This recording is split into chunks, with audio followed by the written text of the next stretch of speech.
Friends, आप देख सकते हैं कि हमारे सामने है जी डाइकन का DC inverter air condition 1 ton का यूनिट है और इस वक्त इसमें प्रॉब्लम थी। तो ये प्रॉब्लम तो हम सॉल्व कर चुके हैं, लेकिन आपके साथ शेयर करेंगे इसमें क्या प्रॉब्लम थी और हमने इसको कैसे सॉल्व किया। और ये देख सकते हैं कि इसका ये आउटडोर है और ये आउटडोर जो है आपको बॉडी जो है वो इसमें सैमसंग की लगी हुई है और बाकी का जो अंदर सिस्टम है वो तमाम का तमाम डाइकन का है। तो ये शायद इसकी बॉडी ख़राब हो गई होगी तो किसी ने चेंज की हुई है। अब यहाँ पे प्रॉब्लम ऐसी आई थी कि ये यूनिट जो है वो चलता था और इसका स्विंग मैं आपको इलेक्ट्रिक दे के इसमें दिखाता हूँ कि क्या हो रहा था। तो देखें, जब मैंने इसको इलेक्ट्रिक दी तो नॉर्मली देखें, जब हम इसको इलेक्ट्रिक देते हैं तो नॉर्मली ऐसा होता है कि इसका एक दफ़ा स्विंग खुलता है और दोबारा से बंद हो जाता है। तो हम क्या करते थे कि इसको ऑन करते थे और इसको ऑन करने के बाद जब यानी कि ये बंद हो जाएगा इसका स्विंग एक दफ़ा, देखें मैं आपको दिखा देता हूँ। ये जो ही बंद होगा तो मैं आपको दिखाता हूँ कि क्या हो रहा था। तो देखा आपने, एक दफ़ा ये चल के इसका स्विंग खुल के और बंद हो गया। तो ये नॉर्मल पोजीशन है, इसमें ऐसा कोई भी प्रॉब्लम नहीं है। तो प्रॉब्लम कब आ रही थी कि जब हम इसको रिमोट से ऑन करते थे, रिमोट से ऑन करने के बाद ये स्विंग नीचे आता था, इसका फ़ैन स्टार्ट होता था। फ़ैन स्टार्ट होने के बाद ये फ़ैन इसका पहले बंद हो जाता था, फ़ैन ब्लोअर मोटर जो है, और उसके बाद ये स्विंग जो है ऑटोमेटिकली ऊपर बंद हो जाती थी और किसी किस्म का कोई फंक्शन जो है वो यूनिट नहीं कर रहा था। अब यहाँ पे कभी कभी ये क्या करता था कि कंप्रेसर को स्टार्ट कर देता था और साथ ही बंद कर देता था। तो हमने क्या किया कि इसकी तमाम प्रॉब्लम्स को चेक किया और सबसे जो मेन चीज़ होती है कि हमने इसके रिमोट से इसको चेक किया कि इसमें क्या एरर चल रहा है। लेकिन जब हमने एरर मालूम करने की कोशिश की तो वो भी हमें 0 ही नज़र आई। तो जब 0 आ जाता है तो रिमोट के ज़रिए से हम आपको समझा देते हैं कि इसका क्या मतलब होता है और ये क्यों आता है। तो यहाँ पे सबसे पहले मैं आपको बताता हूँ कि इसका जो एरर है वो आपने कैसे मालूम करना है। तो नॉर्मली जब ऐसा पोजीशन आती है तो इसमें चूँकि लाइट ब्लिंक होती है और लाइट ब्लिंकिंग होने की वजह से यहाँ पे हमें सिर्फ़ और सिर्फ टाइमर की लाइट या फिर ये ऑपरेशन लाइट जो है वो हमें ब्लिंक करती नज़र आती है। तो फिर उसे हमें समझना होता है कि ये क्या प्रॉब्लम इसमें चल रही है। तो इसके लिए हमें क्या करना होगा, इसमें हमें ओरिजिनल रिमोट की ज़रूरत होगी। अगर आपके पास यूनिवर्सल रिमोट होगा तो ये आप फॉल्ट फाइंड नहीं कर सकते, लेकिन अगर आपके पास ओरिजिनल रिमोट होगा तो आप इसको ढूंढ सकते हैं। तो कैसे पहले ढूंढ सकते हैं जी, वो मैं आपको बता देता हूं। तो देखें, मुख्तलिफ रिमोट्स में मुख्तलिफ ऑप्शन होते हैं, लेकिन मेरे पास जो इस वक्त रिमोट है इसमें आपको देखें बटन नज़र आ रहा होगा जी कैंसिल का। तो कैंसिल का बटन जो है इसको जब हम प्रेस कर लेते हैं तो इसको लॉन्ग प्रेस करेंगे और प्रेस रखेंगे और देखें प्रेस रखा और ये देखें जी, ये देखें जी, और साथ में यूनिट ने आवाज़ भी की। तो यहाँ पे देखें, आप ऊपर देख सकते हैं ऊपरली पोजीशन, तो यहाँ पे हमें बड़ा जो आ रहा है 0 तो हमें 0 शो हो रहा है। तो इसका मतलब है कि यूनिट जो है वो बिल्कुल नॉर्मल है। इसके बाद आपने क्या करना है, अगर इसमें कोई और प्रॉब्लम है तो आपने कैंसिल के बटन को दोबारा प्रेस करते जाना है। तो देखें U4, L5, E6, H6, H0, HA6, E7, तो इस तरह से मुख्तलिफ ऑप्शन जो है वो आपको देखें डिस्प्ले पे, यहाँ पे जो रिमोट का डिस्प्ले है यहाँ पे नज़र आते जाएंगे। लेकिन जहाँ पे प्रॉब्लम होगी वहाँ पे जो यूनिट है वो लॉन्ग बीप करेगा।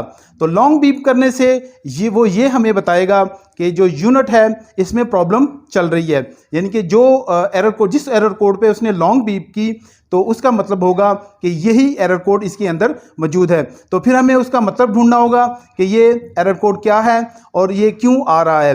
तो इस तरह से फिर हम एरर कोड को ढूंढ सकते हैं। लेकिन मेरे वाले इस यूनिट में क्या हो रहा था, मसला ये आ रहा था, देखें मैं दोबारा से जा रहा हूँ, तो जो ही मैं 0 पे जाऊँगा तो यूनिट जो है वो लॉन्ग बीप करेगा। तो मैं इसलिए थोड़ा सा वहाँ पे खामोश हो जाऊँगा ताकि हम उस बीप को सुन सकें। और यहाँ पे मेरे यूनिट के ये देखें जी, इस तरह दोबारा से ये 0 पर आया तो इसने दोबारा से लॉन्ग बीप की, मतलब कि आपके यूनिट में किसी किस्म का कोई एरर मौजूद नहीं है।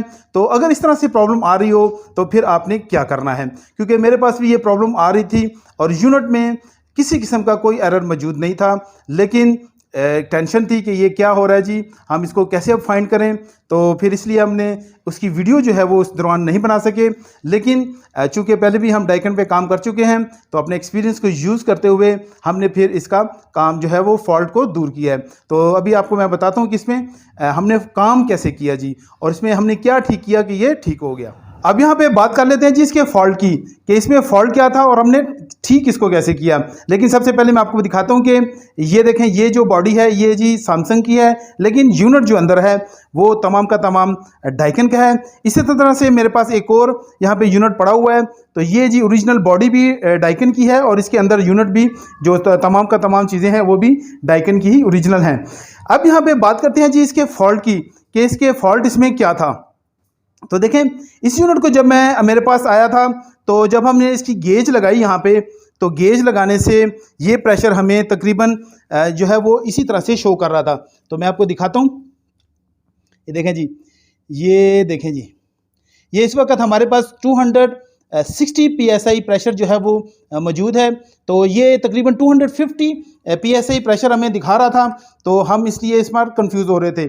लेकिन जब हमने इसको स्टार्ट किया तो स्टार्ट करने के बाद इसका प्रेशर जनाब चला गया था तकरीबन 50 से 60 psi पे चला गया था। तो ये हमारे लिए डिस्टर्बिंग थी बात कि ये क्या हो रहा है इसमें जी। तो फिर इसमें हमने क्या किया कि गैस चार्ज की है, मुकम्मल तौर पे इसको कंप्लीट तौर पे निकाल के मुकम्मल वैक्यूम करके अच्छे से, तो इसमें दोबारा से हमने गैस को चार्ज किया है। अब यहाँ पे गैस चार्ज करने के बाद इसका प्रेशर फिर से हमें 260 psi दिखा रहा है। लेकिन यहाँ पे एक चीज़ याद रखें कि यहाँ पे इसका 260 psi धोखा ना खाएं, बल्कि इसको जो है हमने सेक्शन प्रेशर पे जो है वो चेक करना है, क्योंकि अगर इसका सेक्शन प्रेशर बराबर होगा, अच्छा होगा, तो ये यूनिट काम करता रहेगा, अदरवाइज ये काम नहीं करेगा। लेकिन ये मैं क्यों कह रहा हूँ, तो चलें इस यूनिट को स्टार्ट करते हैं और आपको मैं दिखाता हूँ कि इसमें कितना प्रेशर होना चाहिए। अब देखें, मैंने यूनिट को स्टार्ट किया है, ये बिल्कुल अभी इनिशियली स्टार्ट हो गया है। और इसके अलावा ये देखें, इसका कंप्रेसर भी जो है वो भी स्टार्ट ले चुका है। और यूनिट जो है इस वक्त देखें स्टार्ट लेने के बाद 1.2 एम्पेयर्स और कुछ एम्पेयर्स लेना शुरू कर दिए हैं। अब यहाँ पे जूँ हम इसको चलाएंगे, चलाने के बाद इसका जो है वो हम इसका सेक्शन प्रेशर जो है वो देखेंगे कि सेक्शन प्रेशर इसमें कितना आ रहा है। क्योंकि मैंने आपको जैसे बताया कि 250 psi स्टैंडिंग हमें दिखा रहा था, लेकिन जब हमने रन किया तो ये 50 से 60 psi पे चला गया था। अब यहाँ पे ये स्टार्ट हो चुका है, आपको आवाज़ भी आ रही होगी कंप्रेसर की। तो इस वक्त ये देखें कि कितने पे है जी, देखें कम होता जा रहा है और ये कम होते हुए 100 से भी नीचे चला गया है।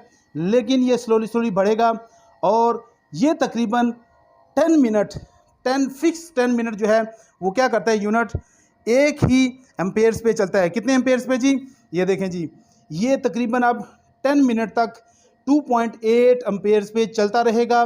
और यूं इसका प्रेशर जो है वो स्लोली बढ़ता जाएगा। बढ़ते देखें, मैं आपको दिखा देता हूँ कि अभी ये कितना हो गया है। तो ये 10 मिनट के बाद मैं फिर आपको दिखाऊंगा कि इसका प्रेशर हमने कितना रखा हुआ है। तो देखें, इस वक्त ये प्रेशर जी जा चुका है जी 100 से ऊपर, ये 140 तक जा चुका है जी, 140 psi पे जा चुका है। तो स्लोली ये ऊपर जा रहा है। और फिर जब ये फाइनल 10 मिनट के बाद फिर मैं आपको दिखाता हूँ कि इसका कितना प्रेशर हुआ। अब यहाँ पे यूनिट को तकरीबन चलते हुए 5 मिनट हो चुके हैं और देखें जी एम्प्स जो हैं वो ले रहा है जी 3.3 तकरीबन ले रहा है जी। तो 3 ले रहा है, लेकिन इसका जी प्रेशर भी चेक कर लेते हैं कि इसमें प्रेशर कितना है इस वक्त। तो 3 एम्प्स पे कितना प्रेशर ये शो कर रहा है। तो देखें, अगर प्रेशर देखा जाए तो इस वक्त ये 175 psi पे इस वक्त ये सेक्शन प्रेशर स्टैंड कर रहा है। तो अभी इसके 5 मिनट रहते हैं, तो ये जब फुल मोशन में जाता है तो फिर मैं आपको दिखाता हूँ कि ये कितने जो है वो एम्पेयर ले रहा है और इसके अलावा कितने जो psi पे ये स्टैंड कर रहा है। और इस वक्त देखें जी, यूनिट जो है वो अपने फुल मोशन में जा चुका है और ये इसका लास्ट मोशन है। और ये देखें, जिसकी कंप्रेसर की आवाज़ भी आपको आ रही होगी, देखें जी। और ये देखें, ये जी ले रहा है इस वक्त 4.5 एम्प्स जो है वो ले रहा है और इस वक्त फुल मोशन में है। और इसका जो यूनिट है इंडोर बेहतरीन किस्म की कूलिंग जो है वो डिस्चार्ज कर रहा है, निकाल रहा है और अच्छे से काम कर रहा है। और यूनिट स्टॉप भी नहीं हो रहा है और इसके अलावा अब चेक कर लेते हैं जिसका प्रेशर, तो इसका डिस्चार्ज सॉरी इसका सेक्शन प्रेशर कितना है यहाँ पे, तो इस वक्त देख लेते हैं जी। तो देखें जी, ये प्रेशर है इसका जी, तो ये है जी 170 psi इस वक्त इसका प्रेशर है। तो डाइकन के इन यूनिट्स में ज़्यादा प्रेशर रखने की ज़रूरत पड़ती है। अगर आपका प्रेशर 140-45 तक भी होगा तो ये यूनिट बंद होना शुरू हो जाएगा। इसलिए आपको इसका 170 तक इसका प्रेशर रखना होगा, अदरवाइज़ ये यूनिट आपको बार बार प्रॉब्लम देगा और बंद होता रहेगा। तो इस तरह देखें, हमने इसका प्रेशर जो है 170 तक रख दिया है। अगर 5 psi और बढ़ा दें तो इससे ऐसा कोई फ़र्क नहीं पड़ेगा वैसे, लेकिन अगर आप ऐसा रखेंगे तो ही ये यूनिट काम करेगा, अदरवाइज़ ये यूनिट बार बार बंद होगा और आपको समझ नहीं आएगी कि इसमें क्या प्रॉब्लम है। तो इसलिए इसका प्रेशर इस तरह से रखें तो आपका यूनिट बिल्कुल सही काम करता रहेगा।